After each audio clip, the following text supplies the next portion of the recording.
Okay, so this is question 1. The question says, the boxes show some common elements in group 1 and group 7. Explain in terms of electronic structure why potassium and chlorine would react the most violently. So if we just quickly consider the electronic structure of potassium, if we look up on the periodic table, then we can work out that potassium has an electronic configuration of 2, 8,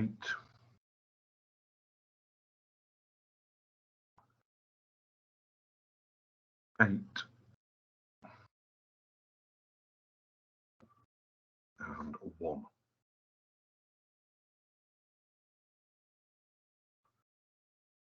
Okay, the 1 meaning it's a member of group 1, and we can see that it has multiple shells between the outer electron and the nucleus.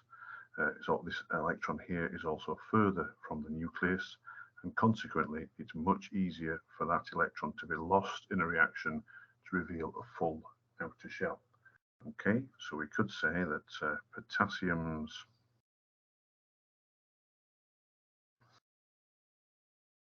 outer shell electron is furthest from the nucleus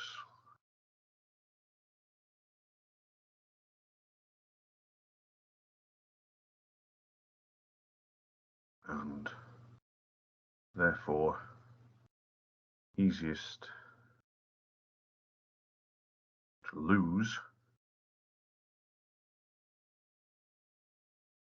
to reveal a full outer shell.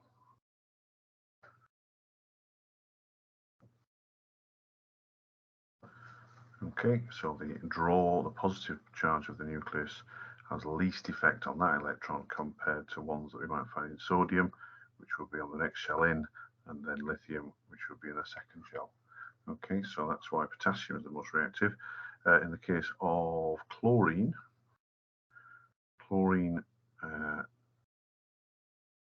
that's a Cl, that's a 2,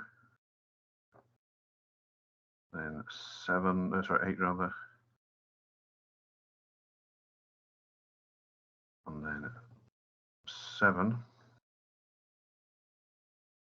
So when chlorine reacts, it needs to gain an electron from elsewhere, and because the charge on the positive charge of the nucleus that allows it to do that is further from the outer shell in this case, so it is nearer than the other two. The bromine and iodine would have additional shells in over and above these shells here.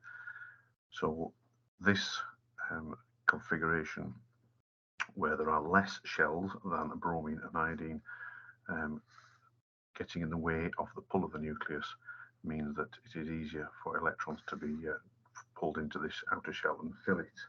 Okay, so chlorine's outer shell, where the chemistry happens, is nearer to the pull of the nucleus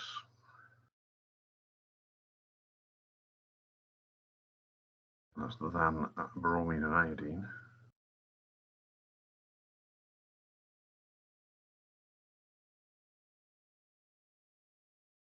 So it is more reactive.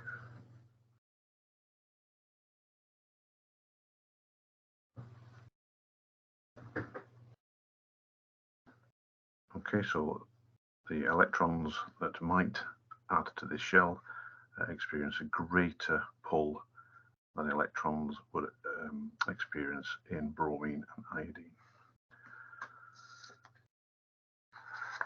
Okay, part B says chlorine and iodine are both halogens with widespread uses. State one use of each of these elements. Okay, so chlorine is used to treat water. That's both in swimming pools and also in contaminated water it can be used. It's also used in household cleaners. Okay, so we could use it, could mention that, household cleaners. Iodine is used to treat wounds. Have you ever had your a wound painted with a round substance? Then that would be iodine. And the reason that both these uses are possible is because halogens are toxic. In the case of the chlorine water treatment, it kills bacteria. In the case of iodine on your skin, it also kills bacteria, but it's not as dangerous as the chlorine, therefore it doesn't do us as much harm. Okay, or any harm really. So that's question number 1.